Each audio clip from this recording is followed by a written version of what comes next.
Black money public भूली नहीं है। कह रहे हैं कि पब्लिक भूल गई, सवाल नहीं करती।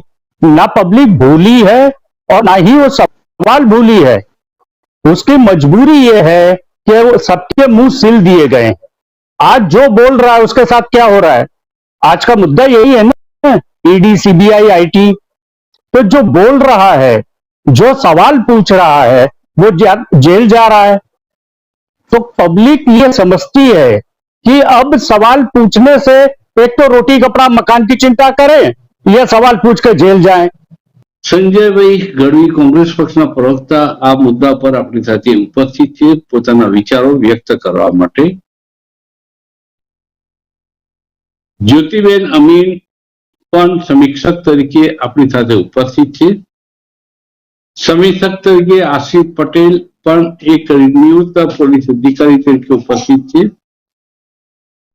અને જીકે મિશ્રાજી તેઓ પણ સમીક્ષક તરીકે આપણી સાથે જોડાયા છે. નિમિતભાઈ બ્રહ્મભટ્ટ પણ એક સમીક્ષક તરીકે આપણી સાથે જોડાયા છે. ભારતીય જનતા પાર્ટીને આમંત્રણ આપવામાં આવ્યું પરંતુ એમણે કીધું કે ઉપરથી અમને ના છે, આ વિષય ઉપર અમે કોઈને મોકલીશું નહીં.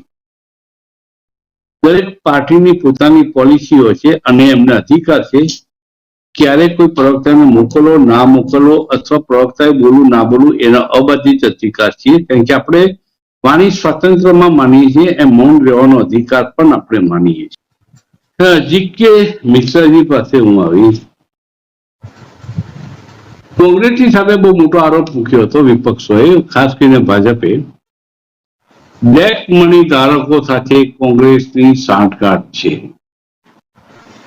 કાળા નાણાં સ્વિસ બેંકોમાં અઢળક પડ્યું છે અને એમના નામ કોંગ્રેસ છુપાવી રહી છે, કોર્ટ સમક્ષ પણ છુપાવે છે અને જાહેર કરવાની નૈતિકતા બતાવતી નથી. આજે બ્લેક મની જે 9 વર્ષની સત્તા ઉપર છે, બ્લેક મની ધારકોના નામ જાહેર થતા નથી અને કોઈ પૂછતું પણ નથી.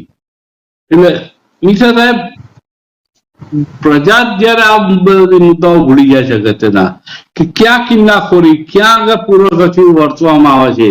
અને ધરપકડ થઈ છે એક્સની, વાય કે છે મારે શું, વાયની ધરપકડ થાય તો એમ કે છે ઝેડ કે એક્સ ને વાયની થઈ છે મારે શું. આ નીતિના કારણે ઘણી વખત સરકારની હિંમત વધી જાય છે કેમ કે વિપક્ષોના પોતપોતાના અંગત સ્વાર્થ હોય છે. આપ માનો છો કે આ વાત સાચી છે? बिल्कुल सच्ची बात है। देखिए, हमारे गुजरात में एक कहावत है, आपन ने शू। जब किसी के साथ कोई चीज गलत होती है तो हमेशा पड़ोसी या वहां भीड़ में खड़े हुए लोग सबसे पहले गुजराती में कहते हैं आपन ने शू, छोड़ना यार। तो आपने ये जो ब्लैक मनी की पहले जो बात की, ब्लैक मनी पब्लिक भूली नहीं है। कह रहे हैं कि पब्लिक भूल गई, सवाल नहीं करती। ना पब्लिक भूली है और ना ही वो सवाल भूली है। उसकी मजबूरी ये है कि वो सबके मुंह सिल दिए गए। आज जो बोल रहा है उसके साथ क्या हो रहा है? आज का मुद्दा यही है ना, ईडी, सीबीआई, आईटी। तो जो बोल रहा है, जो सवाल पूछ रहा है, वो जेल जा रहा है। तो पब्लिक ये समझती है कि अब सवाल पूछने से एक तो रोटी कपड़ा मकान की चिंता करें या सवाल पूछ कर जेल जाएं। घर कौन चलाएगा? तो मेन तकलीफ तो यही है कि पब्लिक सवाल भूली नहीं है, पूछना भी चाहती है, सवाल भी याद है, लेकिन मजबूरी में, क्योंकि जो चाणक्य नीति चल रही है, से सही इस्तेमाल ये 10 साल नहीं तो कम से कम पिछले 5 साल में बहुत सही इस्तेमाल हो रहा है। साम दाम दंड। आज की तारीख में पिछले 5 साल से पहला 5 साल तो पहली बार सताए थे तो उनको ये लग रहा था कि कुछ अच्छा करने का पब्लिक रखना पड़ेगा, लेकिन जब सेकंड टाइम आए तो उनका रुआब एकदम डिक्टेटरशिप वाला हो गया। और पिछले 5 साल से साम दाम दंड भेद ही चल रहा है। अगर आपने सवाल पूछा तो ईडी आ जाएगी, कुछ नहीं पूछा तो कुछ ना कुछ तो कलम लगी जाएगी, देशद्रोह लग जाएगा, राजद्रोह लग जाएगा, आईपीसी 186 लग जाएगा, 294 भी लग जाएगा, मतलब कुछ न कुछ लगा के तो आपको 2-4 दिन तो अंदर कर ही सकते हैं, इनके पास है। और इसी डर से न जनता कुछ बोल पा रही है और न उनके अपने नेता भी बोल पा नहीं है। ऐसा नहीं है कि उनके अपने नेता बहुत खुश हैं। रेल मंत्री को हमको पता ही नहीं है रेल मंत्री इसका कौन है, क्योंकि जब भी हमने हाथ में हरी झंडी देखी है श्रीमान मोदी जी के हाथ में देखी है। तो ऐसा नहीं कि उनके अपने लोग नाराज नहीं है या उनके अंदर सवाल सा गया है कि अब सवाल नहीं पूछ सकते। जो सवाल पूछेगा वो देशद्रोही हो कहलाएगा। अभिचार शर्मा, उमरलेश जी, भाषा सिंह, ये सब बहुत पुराने पत्रकार हैं। इन्होंने सवाल 2014 से पहले भी पूछे हैं सरकार से, और हो सकता है 2014 में जो 2G स्कैम सब निकला है उन सब में इन सभी का हाथ था। अच्छे पत्रकार थे, उन्होंने अपना काम 2014 से पहले भी किया था और आज भी कर। लेकिन फर्क यह है कि 2014 के पहले की जो सरकार थी वो इनको अपना काम करने देती थी, इनके काम नहीं डालती थी, इनको डराती नहीं थी, इनको जेल नहीं भेजती थी। लेकिन आज की सरकार एक ही चीज चाहती है, जो हम कहें वो, जो पसंद वही बात आप कहोगे। हम दिन को अगर दिन कहें तो आप रात को रात कहोगे। तो आज की जो तकलीफ है वो यही है। 70,000 करोड़, अजीत पवार 70,000 करोड़ चक्की पीसिंग एंड पीसीसी 3 से 4 दिन में गया भैया। वो 70,000 करोड़ के आपके पार्टी फंड में आ गया है। वो पैसा है किसका?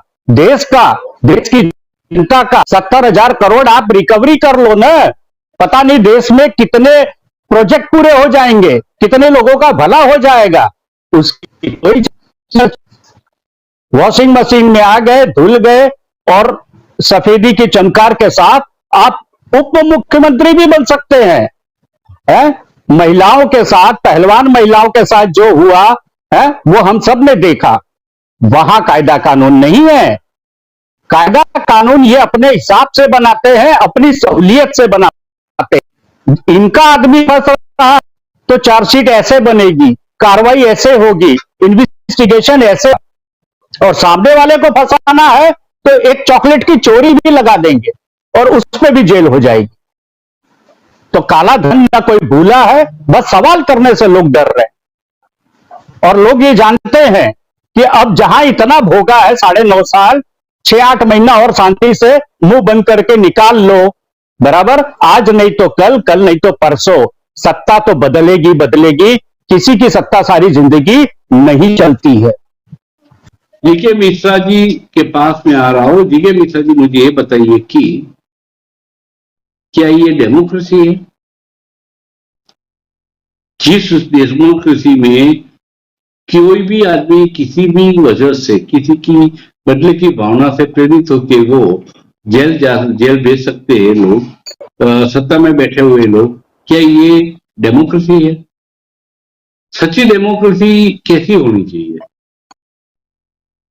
देखिए, ये बिल्कुल डेमोक्रेसी है। एक बात समझिए, ये तो एक जंग है। आज आप उनके 4 को मार रहे हैं, जब उनको मौका मिलेगा आपके 40 को मारेंगे। ये किसका है? देश का नुकसान है, देश की जनता का नुकसान है। लोकतंत्र ऐसा नहीं होता।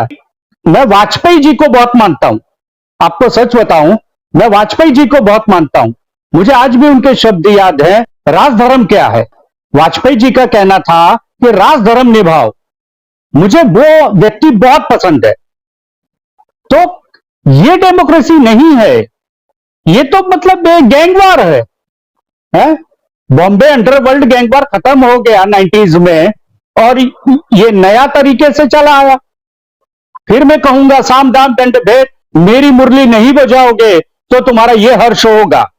एक्सटॉर्शन मनी नहीं मिला तो उड़ा दिए जाओगे। जो गैंगवार में होता था अब वही व्हाइट कॉलर हो रहा है। फर्क क्या है? तो इसको लोकतंत्र नहीं कहते। लोकतंत्र वो होता है जो सरकार समाज के लिए, जनता के लिए, देश के लिए रात दिन सोचे, आगे बढ़ने का सोचे, विश्व में कुछ करने का सोचे, विश्व टूर करने करके आने से कोई विश्व गुरु नहीं बनेगा। देश में आपका कितना योगदान है, देश में आपने ऐसा क्या कर दिया कि पब्लिक जागते सोते आपकी वाहवाही करे। केवल ब्रांडिंग करने से, ब्रांडिंग तो सभी की हुई थी। अमिताभ बच्चन सन 2000 में अमिताभ बच्चन का घर गिरवी हो गया, तो क्या अमिताभ बच्चन के पास ब्रांडिंग नहीं थी? ब्रांडिंग की एक हद होती है, आप ब्रांडिंग कर लें, ब्रांडिंग की हर एक चीज की एक एक्सपायरी डेट होती है, एक सीमा होती है, और इनकी ब्रांडिंग की एक्सपायरी डेट खत्म हो गई। जो बाई इलेक्शंस बता रहे हैं, पंचायत के इलेक्शंस बता रहे हैं, हिमाचल का इलेक्शन बताया, कर्नाटक का बताया, दिल्ली कब एमसीडी में इलेक्शन बताया, ब्रांडिंग खत्म हो गई है, ब्रांडिंग एक्सपायरी डेट है। और ब्रांडिंग के नाम पे आप लोकतंत्र नहीं चला सकते, ब्रांडिंग के नाम पे आप घर नहीं चला सकते। घर के मुखिया बनना है तो कुछ दिन तक तो आप बेवकूफ बना के बन सकते हैं, लेकिन आखिर कब तक? परिवार घास नहीं खाता। आपकी योग्यता क्या है, आपकी छवि क्या है बाजार में, आपकी कमाई क्या है, आप क्या सोच रखते हैं, ये जानने में ज्यादा समय नहीं लगता सर। ब्रांडिंग की कोई एक्सपायरी डेट होती है, ऐसा टीके मिश्रा जी ने बहुत खूबसूरती से ये बात हमको समझाई।